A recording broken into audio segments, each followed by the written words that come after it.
Olympic ನಲ್ಲಿ China ಪ್ರತಿ ಸಲನೂ ಕೂಡ ಒಳ್ಳೆ ಗೆಲುವಿನೊಂದಿಗೆ ಫಿನಿಶ್ ಮಾಡುತ್ತೆ.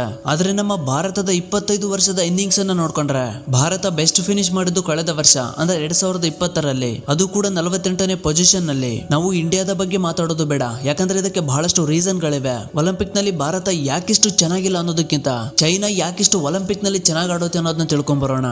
ಎಲ್ಲಕ್ಕಿಂತ ಮೊದಲು ಚೈನಾದಲ್ಲಿ ಒಂದು ಮಗುವನ್ನ 5 ವರ್ಷದಿಂದಲೇ ಟ್ರೈನಿಂಗ್ ನ ಸ್ಟಾರ್ಟ್ ಮಾಡ್ತಾರೆ. ಅವರನ್ನ ಎಲ್ಲ ವಿಷಯಗಳಿಂದ ದೂರ ಇಡ್ತಾರೆ. ಆ ಮಗುವಿಗೆ ಚಿಕ್ಕ ವಯಸ್ಸಿನಿಂದಲೇ ತಲೆಯಲ್ಲಿ ಒಂದೇ ವಿಷಯವನ್ನ ತುಂಬಿರ್ತಾರೆ, ನೀನು ಕೇವಲ ಒಲಿಂಪಿಕ್ ನಲ್ಲಿ ಮೆಡಲ್ ತಗೋಬೇಕು ಅನ್ನೋದು. ಅವರನ್ನ ಮನೆಯಿಂದ ದೂರ ಇಡ್ತಾರೆ, ಎಲ್ಲ ಡಿಸ್ಟ್ರಾಕ್ಷನ್ ಇಂದ ದೂರ ಇಡ್ತಾರೆ. ಅವರು ಎಲ್ಲಿಗೂ ಹೋಗೋ ಆಗಿಲ್ಲ ಮತ್ತು ಬರೋ ಹಾಗಿಲ್ಲ. ಮದುವೆ, ಪಾರ್ಟಿ, ಫಂಕ್ಷನ್ ಮತ್ತು ಗೆಳೆಯರೊಂದಿಗೆ ಸುತ್ತಾಡಕ್ಕೆ ಹೋಗೋದು ಯಾವುದು ಕೂಡ ಇರೋದಿಲ್ಲ. ಟಿವಿ ಇಲ್ಲ, ಮೊಬೈಲ್ ಇಲ್ಲ. ಅವರ ಪೂರ್ತಿ ಫೋಕಸ್ ಕೇವಲ ಟ್ರೈನಿಂಗ್ ಟ್ರೈನಿಂಗ್ ಟ್ರೈನಿಂಗ್ ಆಗಿರುತ್ತೆ.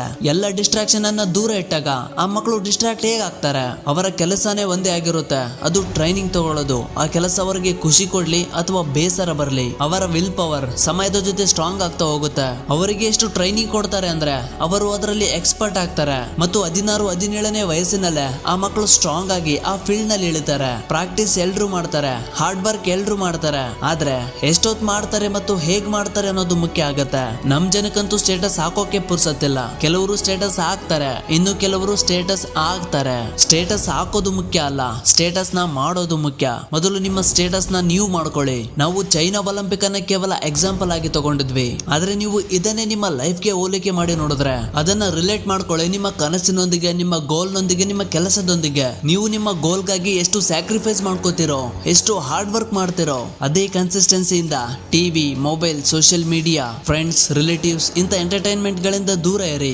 ಇವುಗಳೆಲ್ಲ ಡಿಸ್ಟ್ರಾಕ್ಷನ್ ಆಗಿರುತ್ತೆ ನಿಮ್ಮ ಗೋಲ್ ನ ಮಧ್ಯೆ. ಇದೇ ಡಿಸ್ಟ್ರಾಕ್ಷನ್ ಗಳು ನಿಮ್ಮ ಗೋಲ್ ನಿಂದ ನಿಮ್ಮನ್ನ ಹಿಂದೆ ಉಳಿಯುವಂತೆ ಮಾಡುತ್ತೆ. ನೀವು ಈ ಡಿಸ್ಟ್ರಾಕ್ಷನ್ ಅನ್ನ ಬುಡದಿಂದಲೇ ತೆಗೆದು ಹಾಕಿ.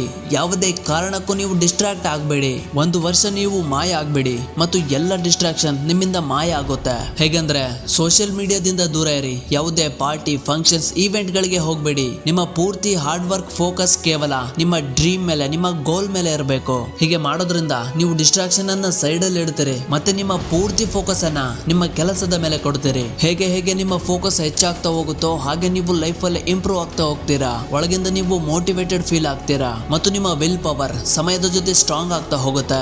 ಆಗ ಕಂಪೇರ್ ಮಾಡ್ಕೊಳ್ಳಿ, ಒಂದು ವರ್ಷದ ಹಿಂದೆ ನೀವು ಹೇಗಿದ್ರಿ ಮತ್ತು ಈಗ ಹೇಗಿದ್ದೀರಾ ಅಂತ. ಇನ್ನೊಬ್ಬರ ಜೊತೆ ಕಂಪೇರ್ ಮಾಡ್ಕೊಳ್ಳಕ್ಕೆ ಹೋಗ್ಬೇಡಿ, ಯಾಕಂದ್ರೆ ಪ್ರತಿಯೊಬ್ಬರಿಗೂ ಅವರದ್ದೇ ಆದ ಡ್ರೀಮ್ ಇರುತ್ತೆ, ಟ್ಯಾಲೆಂಟ್ ಇರುತ್ತೆ, ಸ್ಕಿಲ್ಸ್ ಇರುತ್ತೆ. ನಿಮ್ಮ ಕಾಂಪಿಟೇಷನ್ ಏನಿದೆ, ನಿಮ್ಮ ಕಂಪ್ಯಾರಿಸನ್ ಏನಿದೆ, ಅದು ಕೇವಲ ನಿಮ್ಮ ಜೊತೆನೆ ಇರಬೇಕು. ನೀವೀಗ ಹೇಗಿದ್ದೀರೋ ಇದಕ್ಕಿಂತ ಬೆಟರ್ ಆಗ್ಬೇಕು, ಇನ್ನೂ ಬೆಟರ್ ಆಗ್ಬೇಕು ಅನ್ನೋದು ನಿಮ್ ತಲೆಯಲ್ಲಿ ಇರ್ಬೇಕು. ನೀವೇ ನಿಮ್ಮನ್ನ ಎಷ್ಟು ಸೋಲಿಸ್ತಾ ಹೋಗ್ತಿರೋ ಈ ಸೊಸೈಟಿಯಲ್ಲಿ ನೀವು ಅಷ್ಟೇ ಬೆಳೀತಾ ಹೋಗ್ತೀರಾ. ಎಷ್ಟು ಸಲ ಸೋತ್ರು ಪರವಾಗಿಲ್ಲ, ಪುನಃ ಪ್ರಯತ್ನ ಪಡಿ. ಸಮಯ ಅಂತೂ ಇದ್ದೇ ಇರುತ್ತೆ.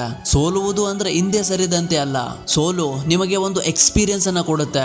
ಸೋಲು ನಿಮ್ಮನ್ನ ತುಂಬಾ ಸ್ಟ್ರಾಂಗ್ ಆಗಿ ಮಾಡುತ್ತೆ. ಲೈಫ್ ಅಲ್ಲಿ ನೀವು ದೊಡ್ಡದಾಗಿ ಏನು ಮಾಡಿಲ್ಲ ಅನ್ನೋದು ಮ್ಯಾಟರ್ ಆಗೋದಿಲ್ಲ. ನಿಮ್ಮ ಲೈಫ್ ಅಲ್ಲಿ ನೀವು ಏನ್ ಮಾಡ್ಬೇಕು ಅಂತ ಅನ್ಕೊಂಡಿದ್ರೋ ಅದನ್ನ ಮಾಡಿದ್ದೀರಾ ಇಲ್ಲ ಅನ್ನೋದು ಮ್ಯಾಟರ್ ಆಗುತ್ತೆ. ನಿಮಗೆ ಸೋಷಿಯಲ್ ಮೀಡಿಯಾದಲ್ಲಿ ಕೆಲಸ ಇದ್ರೆ ಮುಂದುವರಿಸಿ, ಆದ್ರೆ ಇಲ್ಲದವರು ಸೋಷಿಯಲ್ ಮೀಡಿಯಾದಿಂದ ಸಂಪೂರ್ಣವಾಗಿ ದೂರ ಇರಿ. ನಿಮ್ಮ ಡ್ರೀಮ್ ಏನಿದೆ, ನಿಮ್ಮ ಗುರಿ ಏನಿದೆ, ಅದರ ಮೇಲೆ ಫೋಕಸ್ ಮಾಡಿ. ಈ ಸೋಷಿಯಲ್ ಮೀಡಿಯಾ ಅನ್ನೋದು ನಿಮ್ಮನ್ನ ಡಿಸ್ಟ್ರಾಕ್ಟ್ ಮಾಡಿಬಿಡುತ್ತೆ, ನಿಮ್ಮನ್ನ ಸಮಯದ ಜೊತೆ ಬೆಳೆಯೋದಕ್ಕೆ ಬಿಡೋದೇ ಇಲ್ಲ. ನೀವು ಈ ಸೋಷಿಯಲ್ ಮೀಡಿಯಾದಿಂದ ದೂರ ಇರಿ ಮತ್ತು ನಿಮ್ಮ ಒಳಗಿನ ನೆಗೆಟಿವಿಟಿಯನ್ನ ತೆಗೆದು ಹಾಕಿ. ನೀವು ಕನ್ಸಿಸ್ಟೆನ್ಸಿಯಿಂದ ಹಾರ್ಡ್ ವರ್ಕ್ ಮಾಡಿ.